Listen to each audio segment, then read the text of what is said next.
Bismillahirrahmanirrahim. Assalamualaikum warahmatullahi wabarakatuh. Alhamdulillah, salatu wassalamu ala rasulillah wa ala alihi wa sahbihi wa mawala ma ba'd.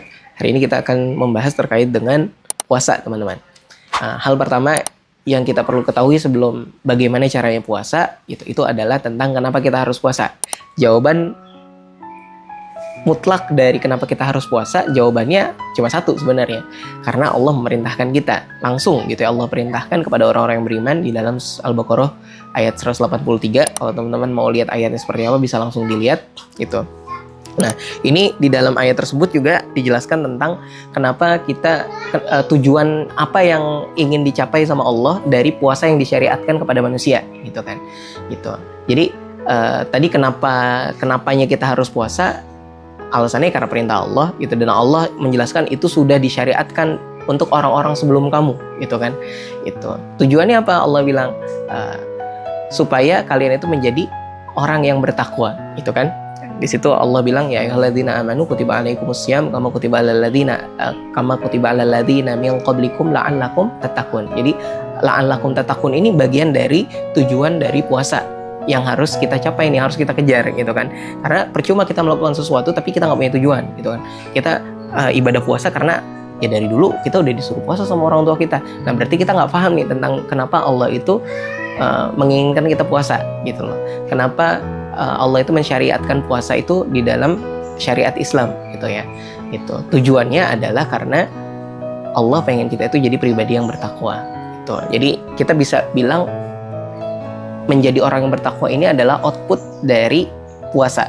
Kalau puasa itu prosesnya, maka outputnya itu adalah takwa gitu. Inputnya apa? Inputnya adalah iman. Makanya Allah bilang ya ayyuhalladzina amanu, wahai orang-orang yang beriman. Kalau kita nggak punya iman gitu ya, gitu, kita nggak akan pernah tuh bisa punya outputnya. Takwa itu nggak ada gitu kan. Kita menjadikan puasa itu cuman kebiasaan tiap tahun gitu kan. Nah ini berarti kita puasa bukan karena iman, tapi karena kebiasaan gitu loh. Kalau puasa karena iman tuh gimana? Kita menganggap bahwa pertama bahwa puasa itu adalah perintahnya Allah gitu. Maka kita harus melakukan karena ini perintahnya Allah. Nah, ini adalah puasa karena iman. Yang kedua, kita harus melakukan puasa itu sesuai dengan apa yang dicontohkan. Nah, ini juga puasa karena iman gitu. Nah, nanti prosesnya seperti apa? Nah, kita akan bahas lebih lanjut gitu ya. Nah, berikutnya adalah terkait dengan cara agar semangat puasa. Tadi kan kita sudah bahas kenapa kita harus puasa, karena Allah memerintahkan. Terus kenapa sih Allah memerintahkan puasa? Ya tujuannya Allah jelasin tuh supaya kita jadi orang yang bertakwa. Oh ya, bertakwa itu apa? Bertakwa itu adalah kita menjadi orang yang menjalankan apa yang Allah perintahkan dan menjauhi apa yang Allah larang. Itu sederhananya takwa. Gampangnya kita jadi orang yang bertakwa itu adalah jadi orang yang taat sama Allah dan Rasulnya. Nah itu kita jadi orang yang bertakwa. Itu definisi paling umum yang bisa kita ambil dari takwa gitu. Tapi kita bisa lihat definisi lain atau gambaran takwa yang lain dari sahabat Rasulullah. Misalnya ada salah satu sahabat Rasulullah namanya Ubay bin Ka'ab gitu ya, pernah ditanya sama Umar bin Khattab terkait dengan ibadah puasa, bukan ibadah puasa maaf, terkait dengan takwa gitu ya. Waktu itu Umar bin Khattab tuh jadi Amirul Mukminin atau jadi khalifah gitu ya. Nanya ke Ubay, "Wahai Ubay, jelaskan kepadaku tentang takwa." gitu. Maka Ubay itu ingin menjelaskan tapi dengan metode bertanya gitu ya. Maka Ubay itu nanya ke Umar, "Wahai Amirul Mukminin, bagaimana sekiranya ketika engkau itu berjalan di jalan yang penuh dengan onak dan duri?" gitu kan. Apa kata Umar waktu itu? Gitu, maka aku akan berjalan dengan berhati-hati supaya kakiku tidak terluka gitu kan. Nah, di situ disambut lagi sama Ubay gitu. Kata Ubay, seperti itulah takwa gitu ya. Artinya takwa itu berhati-hati teman-teman. Berhati-hati dari hal yang haram, berhati-hati supaya kita tidak meninggalkan kewajiban gitu ya. Berhati-hati dalam hal apapun itu bentuk takwa gitu ya. Bentuk lain dari takwa itu adalah berhati-hati gitu ya. Kalau kita misalnya dalam kewajiban suka nunda-nunda, ntar dulu gitu kan, berarti kita nggak berhati-hati tuh. Itu kalau kita itu terlalu meremehkan larangan Allah. Misalnya kita mendekati, misalnya Allah itu melarang zina, mendekatinya aja Allah melarang gitu kan. Kita melakukan hal yang menjurus kepada itu, ya berarti kita nggak berhati-hati tuh, gitu kan. Misalnya itu kita terlalu cair dengan lawan jenis yang ngebuat akhirnya lawan jenis kita itu misalnya jadi baper ke kita, atau kita juga jadi baper ke dia, gitu kan. Nah ini kita nggak berhati-hati nih, gitu. Karena kalau orang yang berhati-hati menjaga ketakwaannya kepada Allah, gitu, maka dia akan berhati-hati tuh dalam hal misalnya menjaga interaksi kepada lawan jenis, gitu kan, atau dia berhati-hati dalam melaksanakan kewajibannya, gitu. Jangan sampai ninggalin, apalagi jangan sampai menunda, apalagi meninggalkan, gitu kan. Nah itu adalah bentuk dari takwa. Nah puasa itu targetnya ke situ teman-teman, gitu. Puasa itu tujuannya itu ke takwa ini, gitu. Terus apa hubungannya puasa sama takwa? Gimana kita mengaitkannya, gitu kan? Tadi yang pertama kita harus punya iman dulu, gitu ya. Iman itu kita harus punya, gitu. Kita menjalankan puasa itu karena Allah, gitu kan. Kita menjalankan itu harus sesuai dengan apa yang Rasulullah contohkan, gitu kan. Nah berikut nanti kalau soal gimana puasanya itu nanti akan kita bahas di bab terkait dengan fikih puasa, gitu. Yang jelas fikih puasa ini harus kita tuntaskan kalau kita mau puasa kita itu benar, gitu. Nah berikutnya untuk bisa kita mencapai takwa, nggak cuma iman yang kita butuhkan, tapi prosesnya juga harus benar, gitu kan. Nah nanti ada di fikih puasa ini kita harus pelajarin tuh semuanya tuh, supaya kita bisa melakukan puasa itu minimal sahnya dulu kita udah paham, gitu. Kalau sahnya udah paham, nah maka kita bisa mengembangkan hal-hal apa saja yang bisa kita tambahkan di dalam ibadah puasa kita, gitu. Dan kita perlu paham bahwa puasa itu nggak cuma sekedar nahan lapar dan haus. Itu cuma di dalam definisi fikih aja kalau untuk menahan itu, gitu kan. Tapi untuk bisa mencapai takwa kita harus bisa paham puasa yang wajib ini kan puasa Ramadan, gitu ya. Artinya Allah itu menjadikan satu bulan itu sebagai bulan di mana kita diwajibkan untuk puasa, gitu. Maka ibadahnya itu sebenarnya bukan hanya pada ketika kita mulai dari subuh sampai maghrib, bukan, tapi selama sebulan itu sebenarnya, gitu loh. Selama sebulan itu Allah jadikan bulan di mana kita itu meningkatkan atau mendekatkan diri kepada Allah, gitu. Nah, disinilah yang harus kita maksimalkan supaya outputnya dapat nih, target dari puasa atau tujuan dari puasa itu dapat, gitu kan. Misalnya contoh, Allah juga atau Rasulullah itu mencontohkan atau mensyariatkan, mensunahkan di dalam bulan Ramadan itu ada sholat tarawih, gitu kan. Ya kita coba jaga itu, gitu kan. Minimal setiap malam kita sholat tarawih. Kalau kita nggak bisa berjamaah misalnya karena pulangnya agak malam, ya kan kita bisa sholat sendiri misalnya di rumah, gitu kan. Sholat tarawih sendiri, gitu kan. Jadi artinya peluang-peluang di bulan Ramadan ini sangat-sangat besar. Allah juga janjikan ganjarannya itu besar, berlimpah, berkali-kali lipat. Bahkan ada amalan-amalan yang cuman Allah aja yang tahu tuh, gitu, balasannya, gitu. Nah maka disinilah Allah pengen menjadikan orang-orang yang menjalankan ibadah puasa khususnya di bulan Ramadan itu sampai di target takwa, menjadi orang yang dia itu menjalankan perintah Allah, menjauhi larangannya.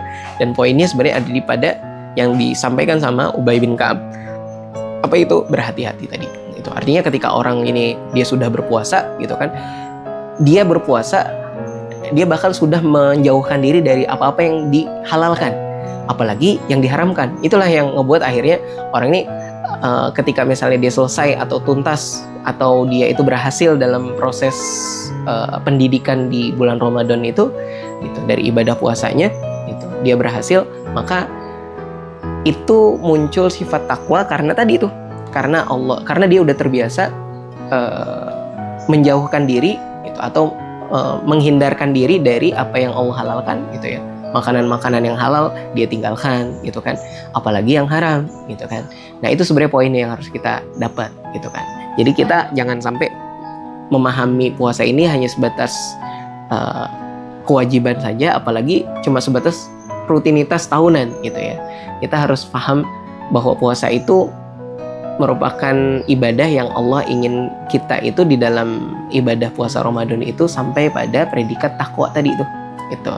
Jadi kita harus pahami pertama dari imannya nih harus kita kuatkan, gitu ya. Kita harus siapin iman dulu nih sebelum kita puasa Ramadan, gitu loh. Ketika misalnya kita mau masuk bulan Ramadan, sebelumnya dari bulan Rajab, dari bulan Sya'ban, gitu, kita udah siapin tuh itu keimanan kita. Kita siapin kita semakin mendekatkan diri sama Allah. Itu adalah bentuk menyiapkan iman gitu. Nah, nanti setelah iman itu apa? Ilmu tentunya gitu. Ilmu yang harus kita pelajari juga terkait dengan bagaimana cara kita itu berpuasa yang benar, syarat-syaratnya apa, rukunnya apa, dan ditambah juga tentang pemaknaan dari puasa itu sendiri gitu loh. Gimana caranya kita semakin mendekatkan diri sama Allah ketika kita lagi ibadah puasa gitu kan. Apa-apa ya saja yang bisa menggugurkan pahala puasa gitu kan. Itu harus dipelajari, itu ilmu itu harus kita pelajari supaya apa? Supaya kita bisa memaksimalkan puasa ini menjadi puasa yang bisa mengantarkan kita pada takwa tadi gitu. Nah, setelah ilmu dalam proses puasanya, ya kita mengamalkan ilmu ya tentunya pastinya gitu kan. Itu dalam puasa kita, juga di luar dari jam puasanya gitu kan. Tadi kita udah bahas tuh yang sholat raweh gitu. Kalau bisa kita sahur pun itu juga kita udah dapat pahala gitu. Bahkan Rasulullah bilang sahur itu diantara keberkahan yang ada di dalam ibadah puasa gitu loh. Jadi kalau sebisa mungkin kita jangan tinggalin sahur gitu kan. Nah, kalau kita udah bisa memaksimalkan dari mulai inputnya, prosesnya, maka insya Allah output ini jadi hasil yang pasti kita dapatkan gitu loh. Nah, itulah tujuan dari puasa, dan bagaimana puasa itu bisa mengantarkan kita itu pada predikat takwa yang menjadi output ataupun tujuan dari puasa itu sendiri. Yang terakhir adalah terkait dengan bagaimana kita caranya untuk bisa tetap bersemangat dalam puasa gitu ya. Bersemangat dalam puasa ini adalah yang perlu kita benahi, itu adalah terkait dengan mindset ya teman-teman gitu. Karena spirit atau semangat itu munculnya itu kan dari yang pertama itu adalah pemahaman gitu. Bagaimana kita memahami ibadah puasa ini gitu. Kalau kita memahaminya cuma sekedar kebiasaan, sekedar rutinitas, kewajiban, maka kita puasa tuh bakal lemes-lemes aja tuh gitu, nggak mau ngelakuin apa-apa gitu. Jangankan yang sunnah muakkad gitu ya, yang sunnahnya menurut yang wajib aja kita ngejalanin kayak berat banget gitu kan gitu, apalagi yang sunnah gitu. Jadi jangan sampai kita itu ketika lagi puasa itu nggak bersemangat. Karena apa? Karena tadi kita belum paham terkait dengan kenapa puasa itu harus kita jalankan. Nah, caranya kita untuk bersemangat, pertama sama sebenarnya, iman kita harus disiapkan gitu ya. Kita harus paham bahwa ini adalah perintah Allah dan kita ini adalah ciptaan Allah gitu. Maka apa yang Allah perintahkan kita harus jalankan. Yang kedua, Allah menjadikan amalan puasa ini, bulan Ramadan khususnya, itu adalah tempat di mana umat Islam itu bisa mencari sebanyak-banyaknya pahala. Allah jadiin misalnya contoh di 10 malam terakhir itu sebagai 10 malam yang dimana di dalamnya itu ada salah satu malam yang kita bisa mendapatkan pahala atau ganjaran ibadah selama 80 tahun. Itu kan nggak ada lagi selain di bulan Ramadan gitu. Artinya inilah hal-hal yang bisa kita maksimalkan supaya kita bersemangat. Pertama soal iman, yang kedua ilmu tadi gitu. Ilmunya tuh nggak cuma sekedar yang syaratnya doang, fikihnya doang, tapi juga semuanya tuh tentang sunnahnya, pemaknaan dari puasa itu apa gitu kan. Kalau semua ini kita bisa pelajarin dan kita bisa tangkap semuanya, maka yang muncul ketika kita berpuasa itu adalah semangat, bukan lagi kita lemes-lemesan tuh gitu. Nah, begitu teman-teman ya gitu. Dan tentunya terakhir, untuk bisa kita bersemangat, yang kita perlu lakukan itu adalah perencanaan. Perencanaan soal apa? Soal ibadah puasa ini kita mau kayak gimana? Kalau kita nggak punya rencana, kita nggak bakal semangat teman-teman. Nah, jadi perencanaan ini harus kita lakukan nih ketika kapan perencanaan? Ya tentunya sebelum kewajiban itu dimulai gitu ya. Artinya sebelum Ramadan itu kita udah harus punya perencanaan. Kita mau khatam berapa kali, ibadah apa aja yang mau kita maksimalkan di bulan Ramadan gitu kan. Gitu. Dan target apa aja yang mau kita capai di bulan Ramadan gitu kan. Tentunya takwa itu udah pasti ya, tapi kan takwa itu kan target secara umum. Turunannya apa? Misalnya kita mau di Ramadan tahun ini kita mau memperbaiki atau mau menambah ibadah kita dari sisi apa? Bacaan Qur'annya kah? Dari segi sholat sunnahnya kah gitu kan, atau ibadah-ibadah kebaikan yang lain kah gitu kan. Itu kita bisa buat perencanaan di situ. Kalau kita nggak punya perencanaan, itu yang ngebuat orang juga salah satunya nggak tertrigger gitu ya buat bersemangat dalam berpuasa gitu. Mungkin itu teman-teman gitu, terkait dengan kenapa kita puasa, tujuan puasa, dan juga gimana cara kita bisa bersemangat dalam berpuasa. Allahu a'lam bishawab. utamakan